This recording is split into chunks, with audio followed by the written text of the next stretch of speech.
85 from Sierra Oscar. Yeah, go ahead, Sarge. How far are you from base, Dave?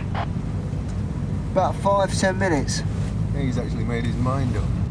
Return to Scannell, Dave. Sergeant Cryer wants to brief you on an incident at Hill Lane Driving Test Centre.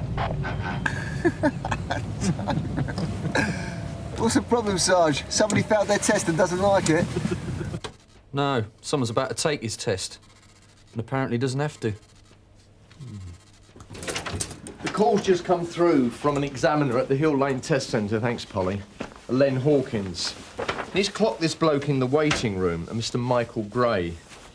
Now, Hawkins used to work at the Kent Heath Test Centre till a few months ago, and this very same bloke took a test with him there. You'll have to do that one again, Polly. And pass with flying colours. So this bloke passed his test once, and now he's going to take another one? Was he a masochist or something? So it looks like we've got a bit of an actor on our hands, then. Well, there's a possibility. We had that one a few years ago, didn't we? You need a licence, but you're never going to pass your test. It couldn't be simpler. You pay me to do it for you. I go down to the test centre, I say I'm Polly Page, and I take your test. You get your licence. And we get another lunatic on the road who doesn't know his gear stick from his glove box. OK, let me have the details. The examiner reckons he'll be finished with our Mr. Gray in about 20 minutes. Hawkins will bring him to the street at the back of the test centre to do his manoeuvres. You can pick him up from there. What, so the examiner's going ahead with the test then? Well, he doesn't want to frighten him off by refusing him. He's got a good memory, this examiner. He must have taken out hundreds. Well, apparently he was a really good driver. That's why Hawkins remembers him. Never put a foot wrong. He's going to give him a hard time, is he? Well, our Mr. Gray, or whoever he is about to go through the hardest 40 minutes of his life. Right. Bob, hold it, lads. That bloke down the test centre, I've been on to Kent Heath. Now, Len Hawkins reckons he tested him on Friday, 10th December, yes? Yeah, and as far as he can remember, he finished his test about 3 o'clock. That means he'd have been the 2:20 appointment. And that test was taken, or was supposed to have been taken, by an Alex Steadman, 1A, Rudkin Road, Sun Hill. 85 from Sierra Oscar. Go ahead, Sarge. Rudkin Road, Kath. You anywhere near? Just a few minutes away. Yeah, Kath, that's 1A, 1 Alpha, and Mr. Alex Steadman. We're trying to locate his driving licence.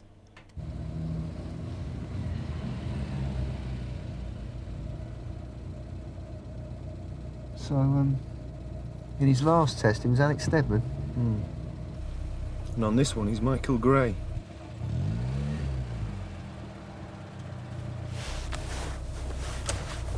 No wonder he's so good at it, the amount of practice he's had.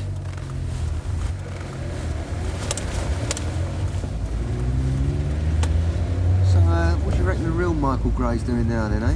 Dunno. He's probably getting a few cans in, celebrating passing his test without turning a wheel. I reckon this one's celebrated a few of those. Well, what's he doing now? Looks like a 3-point turn. He couldn't do a 3-point turn on a push bike there. Mr. Hawkins is really putting him through the mill, isn't he?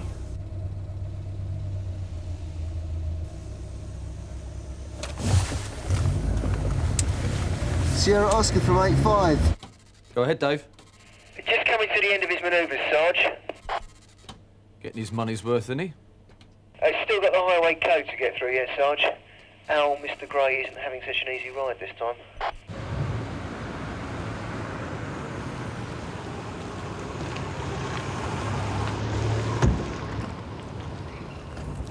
This is the one. This is him. Mr. Michael Gray? Yeah. And I'm the Queen of Sheba. Mr. Hawkins, please. I told Bob Cryer this is definitely the bloke who was examined at Kent Heath 3 months ago. What are you talking about? Is this the first driving test you've taken, sir? Why? Just answer the question, please, sir. Well, what's the problem? There's no law against it, is there? There is the way you do it. Mr. Michael Gray, or whatever your real name is, I'm arresting you for deception. You What? do not have to say anything unless you wish to do so, but what you do say may be given in evidence. Do you understand the caution? No, I don't understand. Would you like us to repeat that, sir? No, I mean, what do you mean by deception? What they mean is your name is not Michael Gray. Of course it is. Oh, come on, let's get on. Go on then, prove it. Mr. Hawkins, please. Come on, show the officer some identification. You know what? Yeah, like maybe a driving licence. Yeah, all right, hang on, look. Got something? There.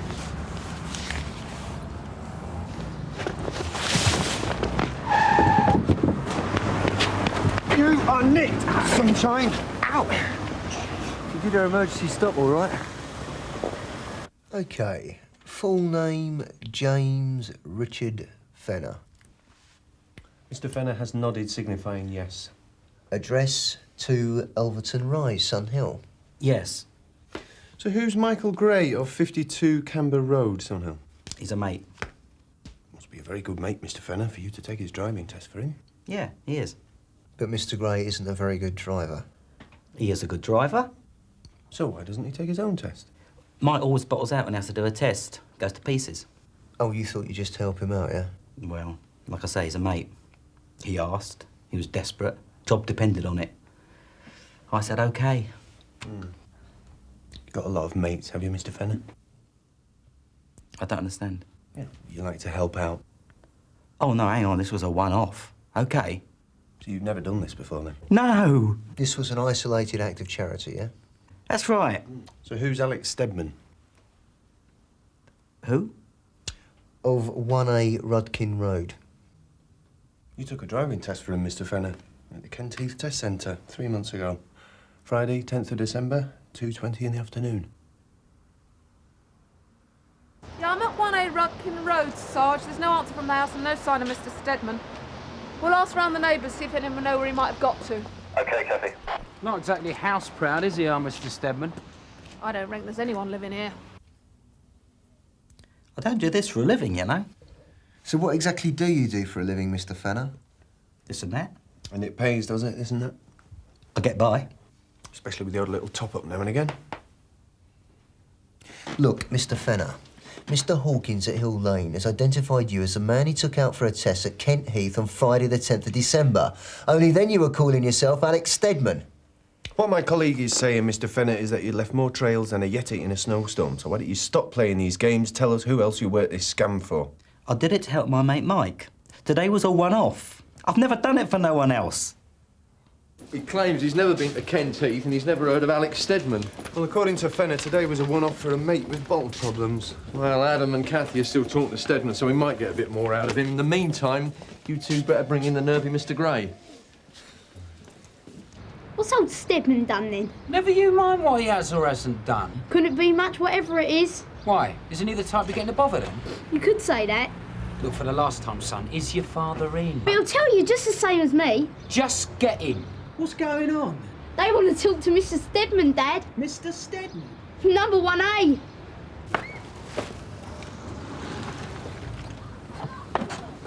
Mrs. Michael Gray, Yeah? is your husband in? My husband? Yeah, we'd just like to have a quick word with him. I don't understand. It's in connection with the driving test he took this morning. That was clever of him. He's been dead for 6 months.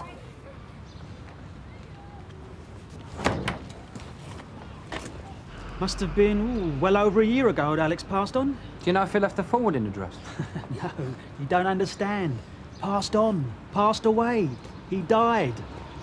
Sierra Oscar from 487. And you can see by the state of the place, no one's lived there since. You sure we got the right name and address here, Sarge? I don't understand. Yeah, well, we had a bit of difficulty ourselves, sir. Michael Gray died 6 months ago. And according to Adam and Kathy, Alex Stedman turned up his toes a good 6 months before that. And he was resurrected 3 months ago for his driving test. So why would Fenner take driving tests for men who are dead? Dead men don't need driving licences. Dead men don't drive cars. Oh, lads, I reckon I could help you out with that joke of yours, you know, from the test centre. The one who's been standing in for all these stiffs. Yeah, how? Well, I've got a Ouija board, haven't I? I could organise a séance for you. Drop dead, Reg. Yeah, and you.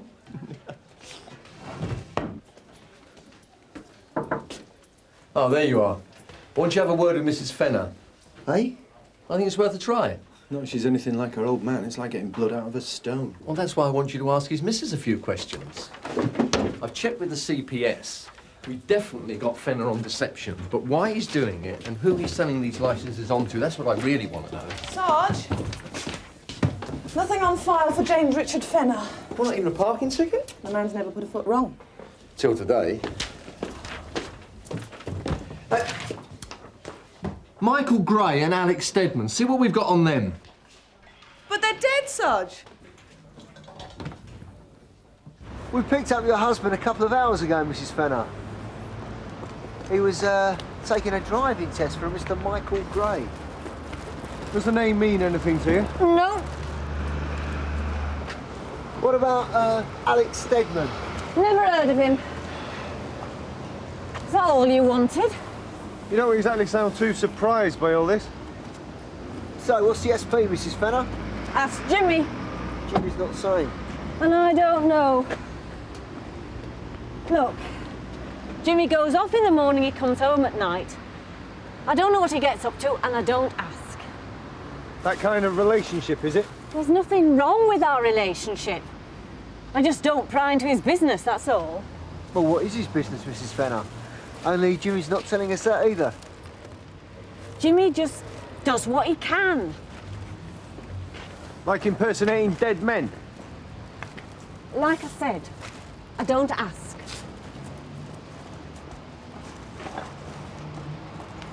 Do you work, Mrs. Fenner? Used to. Job with the council. So, Jimmy's now the sole breadwinner, and you're not interested in what he does? I'm an old-fashioned kind of girl. Sometimes he works the markets, sometimes a bit of delivery work. Like I said, he just does what he can.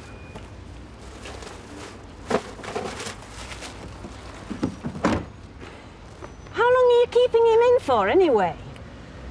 Well, Mr. Fenner's case will be reviewed by the custody officer after 6 hours. What? And then 9 hours later, and then 9 hours after that. Oh, come on! If we still don't get to the bottom of this, he can be detained even longer on the authority of the courts. This isn't exactly crime of the century stuff, you know. Isn't it? So, Jimmy's pretended to be somebody else. What's so awful about that? That's what we're trying to find out. Thank you. Nothing in LIO on the two you asked about, Sarge, but there is something in the admin files for Stedman. Oh. He was prosecuted for jumping a red light. Is that all? 2 months ago. 2 months ago? That's 10 months after he died. Yeah. Must be very handy, Mr. Fenner, driving about with someone else's licence in your pocket. Yeah. Get a tug, pull out that licence, and your licence stays squeaky clean. A dead man cops an endorsement. So, tell us, Mr. Fenner, please, why are you taking driving tests for men who are dead?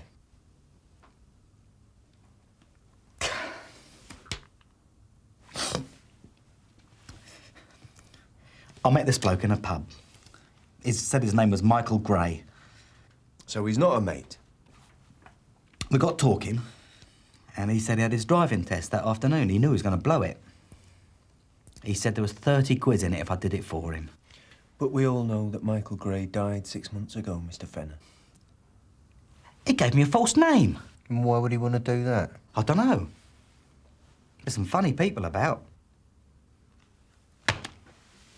So how was he going to collect the par sheet then, Mr. Fenner? He said he'd meet me outside the centre. I never saw anyone. No, not surprised.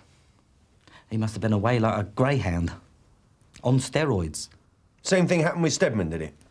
Came up to you in a pub, gave you a sob-story about the problems he's got having his test, and you stood in for him. How many more times? I've never heard of a bloke called Stedman. We're not getting very far, are we? Well, it's pretty obvious that Fenner did take Stedman's test, Sarge. He used Stedman's licence when he was nicked. Well, I know that's obvious, but what isn't obvious is why the hell he's doing it all. We need to know if he's still got the Stedman licence. I think we go over to Fenner's gaff and see if there's any more of them around. Sarge, this registration, Sarge, L202LCY, is this the car that Fenner was stopped in when he jumped the red light? And Donna got it out of the file. And it happened just 2 months ago? Yeah. Why? Can you run this PNC for us, please, Matthew? That's not the car we saw outside Fenner's this afternoon, I'm sure of it. Well, it's the same model, Steve, and it's an L-Reg 2. Yeah, but the one we saw at Fenner's had 2 numbers after the L. I'm pretty certain about that. And that one he got stopped in 2 months back's got 3. Maybe it does pay. Maybe you can afford to change his car every year, but every couple of months. No, it's not Fenner's. Registered to Widman Car Hire of Kent Heath. I think you better pay another visit to Mrs. Fenner.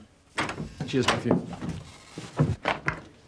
Donna, Widman Car Hire, Kent Heath. No, sorry, Sarge. So, Fenner gets a dodgy licence, uses it to hire a car. That's right, and then drives it away completely legit, and has all the time in the world to get rid of it without anyone giving him a second glance. And by the time the hire car company wake up to the fact that their shiny new Ford ain't coming home, it's too late because they've hired it to a stiff. Neat, isn't it? The word's criminal, actually, Reg. Still, it is neat, isn't it, John? Very. Matthew, can you get someone down to Widman Car Hire in Kent Heath? I want to check what's happened to this motor. Our ringer, is it? Yeah, and he looks like he was operating a much sweeter fiddle and just knocking out fake licences. L202 L3Y. Yeah, you hired it to a Mr. Alex Stedman a couple of months ago. Yeah, that's right. Got cause to remember him, sir? He took the car out on the 23rd. Yeah. He was the lucky colour man. Well, he had this thing about blue cars. Reckon he couldn't drive anything else. So when did you first twig this lucky blue car wasn't coming back, sir? Well, the car did come back on the 30th. Well, that's it there, the Mondeo. Mr. Stedman returned it bang on time. He paid the hire charge in cash, bit of excess mileage, and the car was unmarked and undamaged. In fact, I wish all my punters were like that one. So Fenner hires a car in a false name and using a bogus licence. Then he drives it around for a few weeks. Then he takes it back to the car hire company, completely unmarked, and spotlessly clean inside and out to boot. Perhaps Polly's right. Perhaps he's a nutter. Bob, Steve and David got something. The next-door neighbours tell me the Fenners run a cleaning business, Sarge. So that's what Jimmy does for a living, is it? No, that's what Mrs. Fenner does for a living. Not such an old-fashioned girl, after all. And she specialises in valeting cars. Apparently, you take your motor into Mrs. Fenner and it comes out looking like new. Well, where is this business? In a lock-up, down by the railway. Well, get down there, Steve, and have a look at these motors that look like new. That's probably just what they are. 595 from Sierra Oscar. Go ahead, Reg. Yeah, if you're still at the Widman Car Hire Company, Sergeant Cryer would like you to check out that Mondeo. Registration Lima 202. Lima Charlie Yankee. I didn't imagine it, you know, Reg. It's definitely here. I can see it. Yeah, we'd just like you to take a closer look.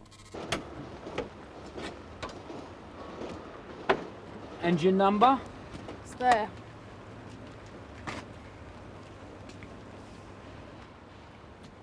I think we've struck gold here, Sarge. Engine number don't tally with a registration document.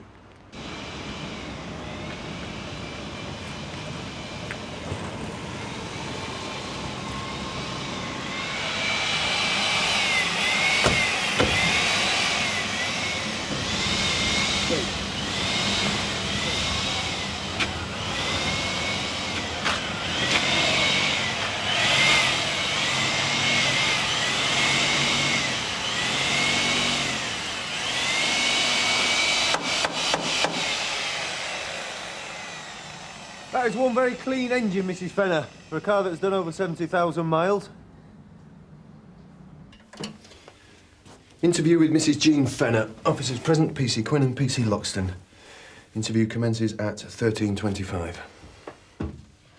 So, Jimmy gets the licences, Jimmy hires the cars, and you? You go down the car auctions, don't you, Mrs. Fenner? And the cars you're looking for are the reps cars. High mileage. The ones no one else will touch. Cars you can pick up for a song. And then you really go to town on them, don't you? You steam clean the engines, cut back the paintwork, put back the clock, valet them from top to bottom. By the time you've finished with them, they look brand new. And then Jimmy collects a hire car. Same make, same model, same colour. And then you swap the registration numbers over, and Jimmy delivers the auction car back to the hire company. And you keep the brand new motor. One of our officers has been all over that Mondeo at the Widman Car Hire Company, Mrs. Fenner. Yeah, all right. Sarge, just been checking the local hire companies. And? Clayson Self-Drive, Elwyn Lane. It was reported to Barton Street one of their cars was switched 6 months ago. And don't tell me. When Barton Street checked the driver, they found that his current address was the local crematorium. Right. We switched the cars, OK. But we didn't sell any dodgy licences. We wouldn't do that. We wouldn't put dangerous drivers on the road. Just dangerous cars. Those cars were OK. They were knackered, Mrs. Fenner. They were done up to last at least a good few thousand miles, maybe a good few months. That's just what you'd expect from an old reg. All the hire companies reckon on the cars being thrashed anyway. Oh, so the way you reckoned it, they wouldn't exactly mind if one of them didn't quite give a lifetime's good service. Yeah. It's neat, Mrs. Fenner. It's very neat. I'll give you that. I mean, the hire company, they'll check the car for damage. They'll check the mileage. But would they open the bonnet and check the engine number? Everyone's got to make a living. Fernback Hire and Trade Lane last year. Same story? So that's 5 we've turned up.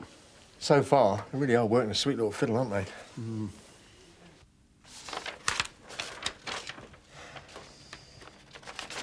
So, is that the lot then, Mr. Fenner? I think so. And what does that mean? You think there might be more? I admit I don't know. Jean's a businesswoman. She looked after all that. Looks about right. Can I see her now? No, there's a couple more things, Mr. Fenner. I told you that was about right to me. No, you apply for licences using other people's addresses. So why didn't the licences go to their old gaffs? I told the licence people I was between flats. Could they send it to an accommodation address? And it was that easy? They said put in a note with the application form and they send it on. They're very helpful these days. Citizens' Charter. Hmm. And these motors, did you actually knock them out yourselves? No, a mate in the trade sorted out the VIN numbers and logbooks, sold them on. Name? Not very good with names. Can I see her now? No. One last thing, Mr. Fenner. How did you know that the blokes you were going to stand in for didn't already have licences? But Jean used to work for the council, in a home, a local authority daycare centre. Yeah, she said.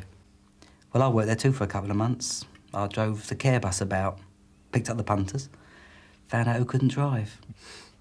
Very nice. Interview with Mr. Fenner terminated at 13:45.